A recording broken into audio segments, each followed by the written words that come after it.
Welcome to Massive Passive Cash Flow, the podcast that guides professionals to financial prosperity. Join our community and let's start building your wealth. Okay. Here's your host, Gary Wilson. Hello, and welcome to the Massive Passive Cash Flow podcast. This is Gary Wilson, your host. Welcome back, everybody. Good to have you on again. A couple of things here. We're growing rapidly, downloads in more than 50 countries and several thousand a week, so we're happy about that. We're glad you're on board. If you have not done so, if you could please subscribe. It's on Stitcher, iTunes, iHeartRadio, 30 different channels. We always love a review, and we want your honest opinion too, so we'd appreciate that. And for everyone out there who does invest in real estate, this has been a growing trend just recently. We have investor agents that we do train. There's several thousand of them across the U.S. and Canada. Okay, now they're certified, and what's important is they don't just open up doors and point out the pretty carpet. They know how to identify, analyze, and help negotiate real estate investments that are not even on the market. They're off market. Okay, this is a huge advantage, and they have the tools to access county data in every county in the country, public data, court record data, property record data. And you don't have to pay a dime for it. So go to the website, realestatewithgarywilson.com, click on members area, go to the right if you're not a member. That's where you log in for free and get 30 days of all kinds of free information, where there you can find the map of all the investor agents. If you already are a member, you know exactly what to do. So in any case, without further ado, we got a great guest here today, Andy Cagnetta. And he's got a great business model to help all of the business owners out there, which is most of you. So, Andy, appreciate you taking your time to do this. I know you're busy. I know you're successful. And this is a great blessing to have you on today. So thank you very much. Thanks for having me. I'm excited. Looking forward to it. Well, if you wouldn't, I know we were speaking right before we started here, and you've got an interesting background. Would you mind sharing a little bit?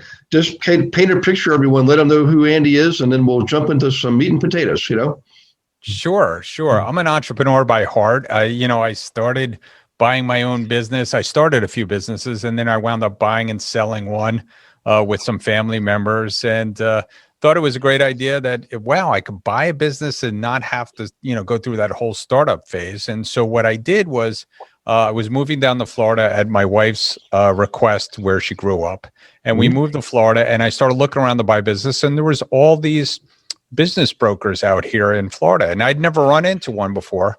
And so in visiting with them and feeling like I was in a used car sales room, I mostly got turned off by the process. But then I ran into a gentleman by the name of Don Parrish and his wife. He was an IBMer, actually worked at NASA himself for a while on the moonshots. But anyway, make a long story short, they invited me to join the firm. I joined the company as a salesperson. Sold a bunch of my deals my first couple of years, and so I bought the company. And I bought the company in '97, and grew it from one office to 10 offices in Florida, which we still own and operate. And then we decided to franchise. I partnered with United Franchise Group, and now we have over 220 locations around the world. So it's been an incredible journey. We sell thousands of businesses. And we're here to help entrepreneurs. I mean, we have our own podcast as well, and do a lot of charity work as well. So it's a good life. Well, I appreciate that too. And I agree. It's when you can find that alignment where we're all receiving a course in business, but we're also giving a lot. And if you can find a way to give to the community and not have any expectations, anything in return, other than the pleasure of knowing you're helping people, it's a wonderful thing, and it tends to actually help you grow more. It's just like Zig Ziglar said, just helping enough other people get what they want, you'll get plenty of what you want. And it's a leap of faith. I mean, at least when I was younger, I thought, I understand the language, but the math doesn't add up. So, in any case, if you could, let's take us into some golden nuggets here. One of the things I noticed when I was reading about you is you have this called the Ultimate Buyer's Playbook, and for 2021, and you mentioned a moment ago in the introduction the whole thing about being able to buy businesses without starting them up. So if you could use this as a launch pad and take off on there, that would be awesome, if you don't mind. Yeah, sure. I mean, 2021 is a great time to buy a business. The CARES Act of 2021 gave SBA, the SBA is offering buyers, if anybody buys a business, they get 3 months of principal interest, also getting the guarantee fees waived. So it's just an amazing time to go out there and buy a business. And we launched at the beginning of the year at tworld.com our ability to have a buyer match where you can go on, register, tell us how much money that you're looking to spend, where you want the business located, what industries you want, and it'll automatically match you to our businesses across the United States and the world. So it's, the playbook is out there for people to go out there and buy. Again, we're always teaching people about how to buy businesses as well. It's a wonderful way to grow a business even once you own one. And it's also, I think there's going to be more of that coming forward in the future with all this gig economy stuff, people buying side gigs. I imagine that soon people will be selling their side hustles. Yeah, it's pretty. You just touched on a couple of really powerful subjects there, and one of them is I didn't realize the SBA also made loans for people buying a business. That's pretty incredible. In fact, we're looking in our business, our team. We do a lot of investing, obviously, and we're actually getting ready to launch a bank, our own bank. We're working on the SEC filings right now, and there's some big dollar requirements there. so I'm thinking, call up the SBA and see what they've got to offer there. And I know people have gotten the money this last year, PPP loans that are free. Other money's like 3%. I mean, my gosh, 3%. That's incredible. So I appreciate you bringing it up. And I'm going to tell you right now, I can hear it right now all across these 30, 50, or 50 countries. People are saying, well, where's that playbook? How can I get that playbook? But is that something that's they can get on Amazon, or is it something on your website? Or just on our website. You could just come to the website, tworld.com, and we have a bunch of articles, a bunch of things that you could download too. Okay. Well, I'll tell you what, that's incredible. And before we're done, let's make sure we go back to that so people know how to get a hold of you and go get anything they can get to help them take that next step. But when it comes to the SBA, and I'm not sure to the extent that they'll get involved or what your experience has been with them, but when it comes to like minority investments and business acquisitions, is it more? Are you playing more of an active role in that, consulting with people, or tell us more about that when it comes to minority investments and the business acquisitions themselves? Well, there's a lot of programs out there that the SBA offers, and it's the lenders that are making the loans, and they're using the SBA for guarantee fees and things like that. So there's lots of ways that the banks are working with the SBA to make sure that they get their guarantee kind of covered. And that's the program. The SBA doesn't actually lend you money directly, although the EDIL loans were direct and PPP loans did come through some of the banks. So the programs are out there. Mostly we work with the 7A and the 504 loans. 7A is for business assets, and the 504 also includes real estate for businesses as well. There are plenty of minority programs out there right now. A lot of state-sponsored programs that are out there for minority businesses. So there's a lot of great stuff. You just got to kind of go out there, and yes, we can help people find those things. Cool. So these are minority-owned businesses. Is that when you say minority business? Is that what you're referring to? The minority-owned businesses, or? No. Well, anybody could get a 7A loan or a 504 loan. That's not a problem. No, I mean, and some of the grants and things like that are out there, those are for minority-owned businesses. Same thing in real estate. There's an entire list of government backed programs for American Indians and women, single moms, things like that, disabled people who are disabled. Just an amazing array of things that are available. But what have you ever had? And this is kind of a side question here. I have a number of clients who have been able to, if their business is structured as a corporation, like an S corp, for example, that business then is its own entity, and that the business generating revenue, it has value. And we've been able to help them pull some of that out by taking a loan against the business, and the loan would then be used to acquire another income producing asset like a fourplex that's also put in an LLC. So it's a business to business loan.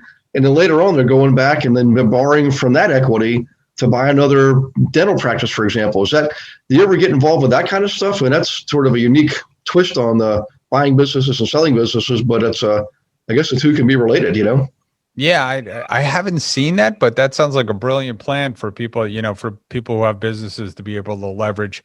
Certainly a lot of people are thinking about buying their real estate. It's a great time for that, especially with the commercial real estate market probably going through an adjustment over the next several months. It's a great time for businesses to consider doing something like that. Yeah, the funny thing is everybody, of course, it's obvious these are different times and crazy times, and every time there's something like this happens, we say, well, the fundamentals are still there, and I still think the fundamentals are still there. It's just a different set of circumstances, but it just goes to show you that this is my fifth cycle we're in. I do believe we're going to be having a correction. It's a mathematical certainty. I don't know when, of course, but I've never seen a market go up and up and up without going down, but I've never seen a market that goes down, never come back up again, So it's just the triggers are different. So this is like the last one. Who would have thunk it? The last one with all the bad loans and the real estate started it. But going forward here, I saw that one of your phrases was doing well by doing good, and there's a book out there. I can't remember the exact title, but it was something like that, like doing good by doing well, or what if you could expand on that a little bit, that would help. And if that's something we can get a hold of too, that would really be awesome. Yeah, I mean, listen, we always encourage our franchisees who are out there to get involved in their community. We talked a little bit about it before. I got involved in my community as a young person, and I give that advice to young people that they should go out there and join charitable boards, get involved in charity, get involved in charitable events.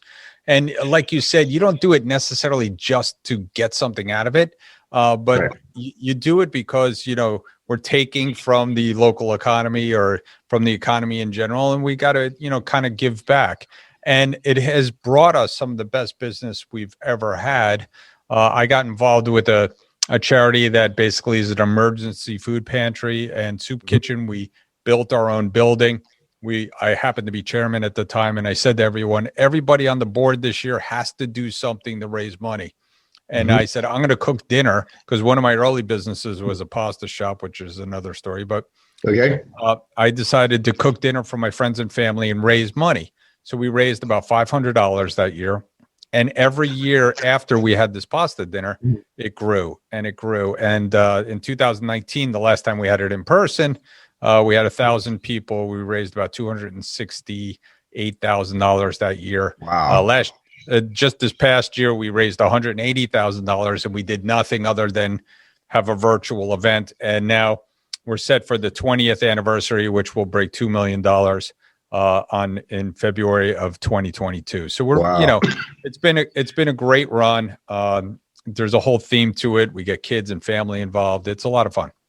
So it's actual, like a spaghetti dinner, but on a large scale. Is it where is it? Is it in Florida, or where do you generally have it as a person? We do it in Fort Lauderdale, Florida, actually, in Davie at the Signature Grand, and they've been partnering with us for the last, say, 14 of the 20 years. Wow. We've held it at this, very large catering hall where, we used to have one little ballroom, and now we take up the whole thing. So nice. Well, I'm gonna make a written and a verbal commitment to be there this next time. So I'm a Floridian myself. I'm hardly ever there anymore, but when I'm there, I like to stay around for a couple of weeks and then have some fun. So I got to ask you, okay, is it your recipe, or is it a family recipe, grandmom's recipe, or it is a family recipe, and we do cook. We usually cook the day before. I have to say, over the last few years, since it's grown so large, 1,000 people, the staff at the Signature Grand does help us out a lot. Oh, yeah. It's the family recipe. It's a lot of fun. Yeah, that's good stuff. I appreciate you expanding on that a little bit. As you might have guessed, I'm a little bit of a foodie, and I particularly favor Italian cuisine. So, there you go. Yeah. Hey, listen. So back to business now. I've built businesses myself and sold them. I've never actually bought one, but I'm curious when it comes to the valuations. I'm sure there's a process to follow. And how do you evaluate businesses, and how can you improve the process? Because I know in real estate, you got to really get granular with the details and keep at. Remember Columbo, the television show? One more thing. That's it. You got to be like Columbo, man. So what's it like when you're buying a business? How do you really improve the analysis part of it, you know? Yeah, I mean, listen, what we do is we get with the seller. We usually gather about 3 years of financials because that's what the banks are going to want to see too. We get with them and we ask a bunch of questions because the goal of a tax return when we're looking at financials is to minimize taxes, not to maximize profits. So we're working to kind of unwind what they were doing as far as tax strategies are concerned.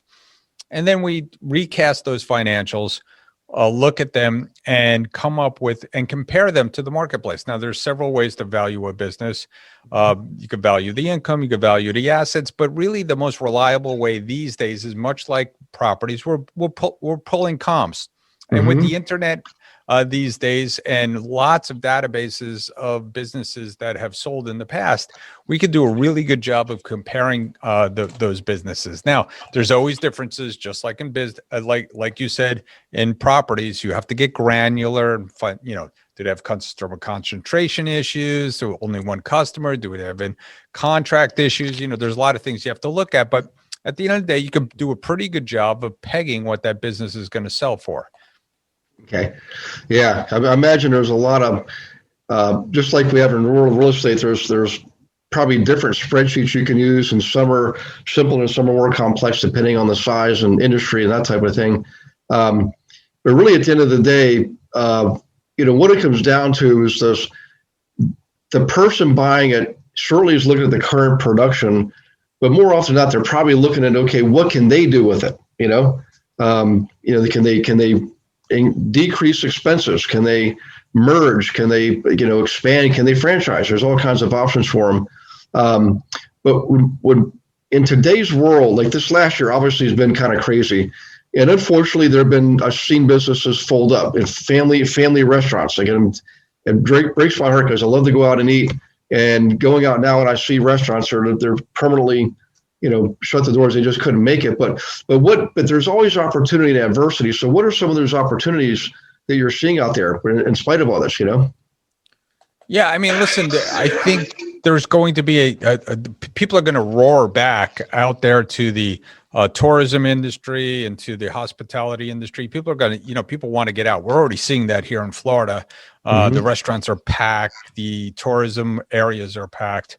I think this will bring up a lot of opportunities for business owners to build a business. They could go out there and buy other people's businesses, or they could, go out there and start one and then eventually sell it. I do think that the values are going up right now because inventory is down and that there's plenty of money out there in the world. So lots of PPP money, have kept some businesses afloat through this process. And you're going to see a lot of business owners who are kind of like making that life decision. You said you've been through 5 downturns.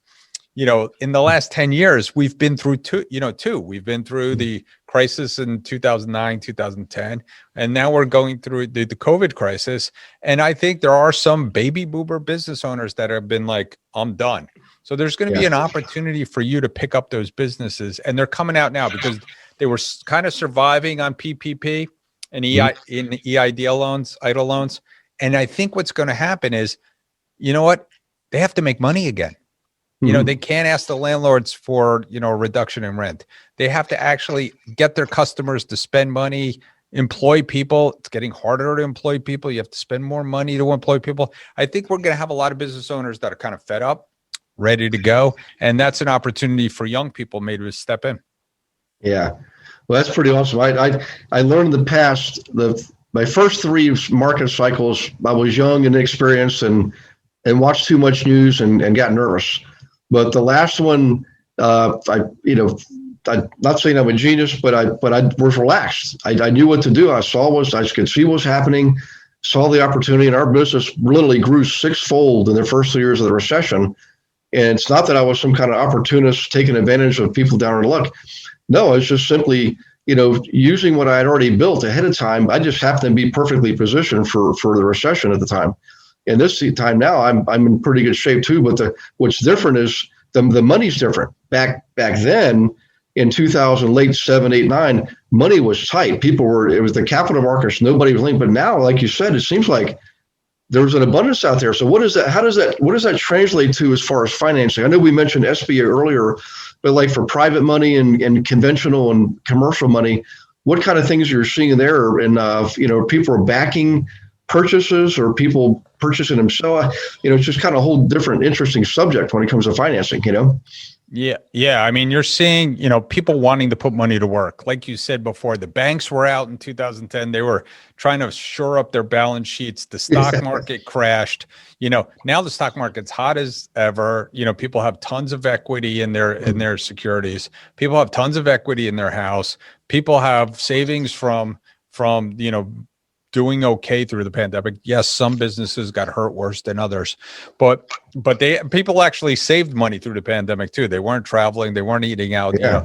So you see a lot of money kind of out there, and there is opportunity because, again, people can't make their money work like back in the old days when you could put a 10% CD. You can't make money work like that. So there are rich individuals, family offices, private equity dipping down low into small businesses, wanting to put money to work. So you do have an opportunity to even get private money.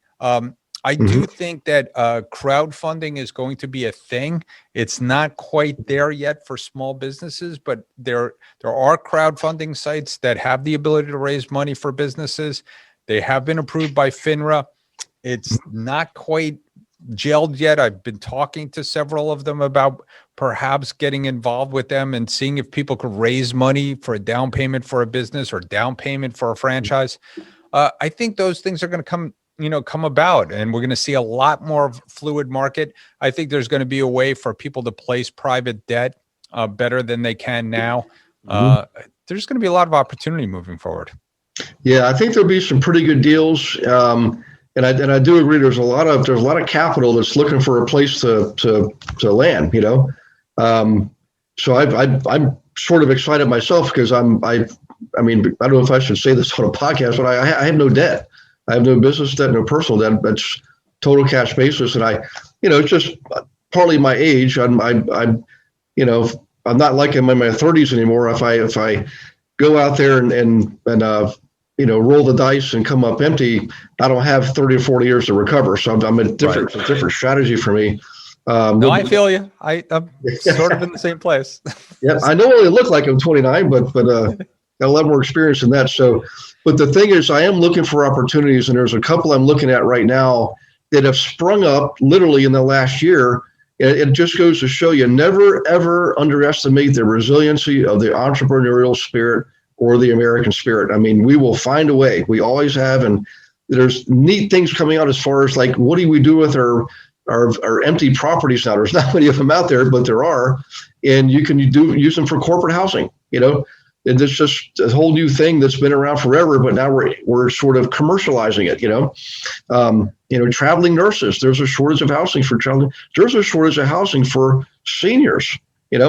So ample opportunity, guys. Just always. I trade an hour of TV time for an hour of reading time, and it'll expand your mental agility and creativity. Hey, speaking of being a mental agility and creativity, what are you seeing as far as like negotiating? Any creative tips or techniques here? Like how can we negotiate these deals now with all that's going on? And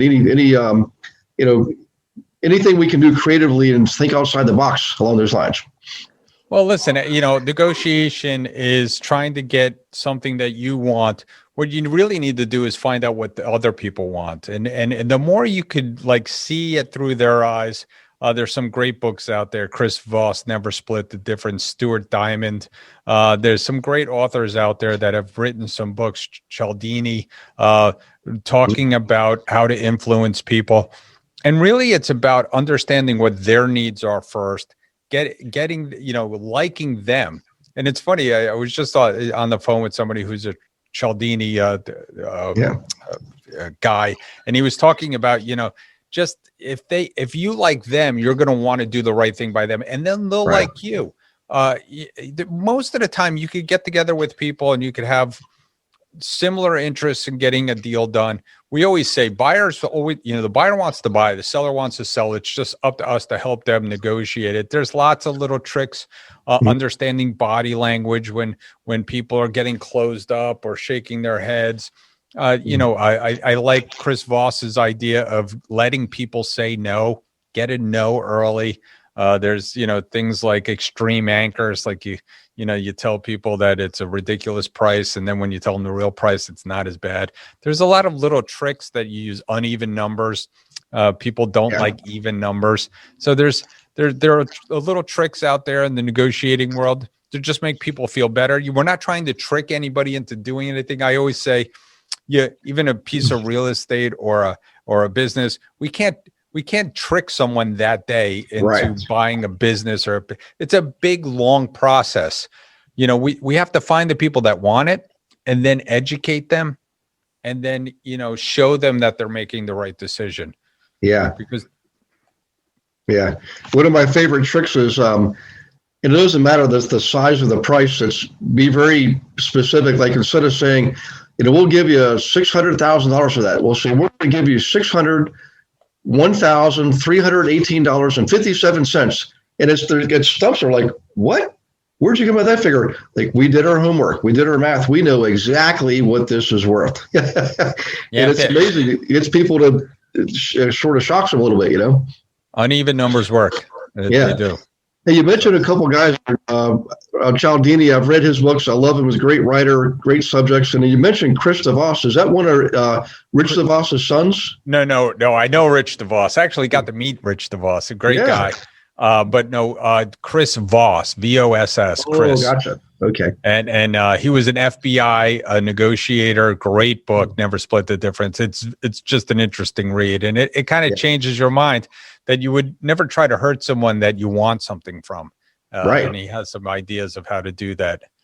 I'm going to have to look at that one. By the way, I had lunch with Rich DeVos at the Fort Lauderdale Yachts Club several years ago, or the Governor's Club, excuse me, in Lauderdale. And then met him again a few years later for dinner at a guy named Frank McKinney's house in Delray Beach. And he and Rich have become good friends over the years. And what a wonderful story. He had us in tears. Rich DeVos, he was up there.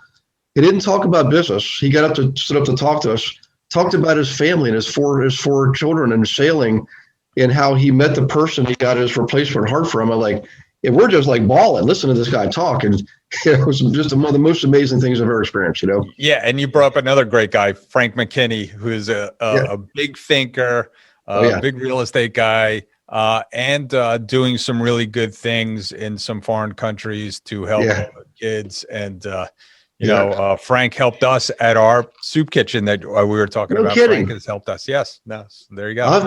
I'll give him a call. I'm going to come down there. I'm over on the West Coast, but I have a lot of agents on my team on the East Coast, and one of my best friends for life, Socrates, his dad was a Greek immigrant. Socrates is my college roommate, lives up the coast in Port St. Lucie. So I'm going to come over there and I'll look you up, and we'll three of us will go to lunch, Yep, absolutely. That'd be great. Yeah, we'll ride one of his ATVs around his yard. And did you ever see the treehouse, by the way? I've never been up there, but he had an event there one night, and I missed it, unfortunately. Yeah, people are wondering, who's this guy we're talking about? Guys, just look him up. Frank McKinney. They call him the real estate rock star, and he's the guy that all the gurus go to for advice on their multi-million-dollar mansions. Yes, he does. And more. He's an amazing person. But, well, listen, I tell you what, this has been probably one of my most fun podcasts, and I really appreciate you doing this. But Andy, how can people get a hold of you? How can they get a hold of that the book you mentioned in the beginning, and maybe if they want to do a consultation with you, what's the best thing that we can do here? Yeah, just go to tworld.com, TWORLD.com, or just look me up anywhere, Andy Cagnetta. It's not hard. It's not like I'm named Gary Wilson. That must be harder to find you online. Oh, yeah. But Cagnetta, just kind of pops up. I'm the only Andy Cagnetta out there. And then also, we have our podcast, the Deal Board podcast, that, helps people learn about buying and selling businesses. So you can look us up anywhere. Okay. Well, I appreciate that. And I think I speak for a lot of people when I say thank you again from the bottom of our hearts for taking your valuable, precious time to do this. I think you just gave a lot of people some insight and also a place to go to get some help, because you're right. At the end of your life, if you built a business, probably one of the biggest decisions you ever make is, what do you do with the business? Exactly. Even if you're young and want to grow, I mean, my gosh, there's a world of opportunities, guys. And so look up Andy, take him up on his offer. And for everybody, take care of yourselves. God bless you and your families. Have a wonderful week. We'll see you on the next podcast. And remember, make sure you subscribe, please. And we've an inside motto, which is always help a fellow out and give them a good review. If you like what you're hearing, Andy and people like Andy, they give them their time freely to do this, and we really appreciate it. And also, get yourself one of those certified investor agents. Go. They're on the Global Investor Agent team. Okay, and you got to go to the website, realestatewithgarywilson.com. Click on members area, log in if you're a member, or if you're not, go to the right, get in for free for 30 days, grab all you can get for free, and use them because they have the tools, they know what to do. Well, I know it because I trained them, and they're always the only place they get a certification. So, in any case, take care, guys. We'll see you on the next podcast. Thanks for listening to this episode of Massive Passive Cash Flow. Be sure to go to realestatewithgarywilson.com to join our community and start building wealth today.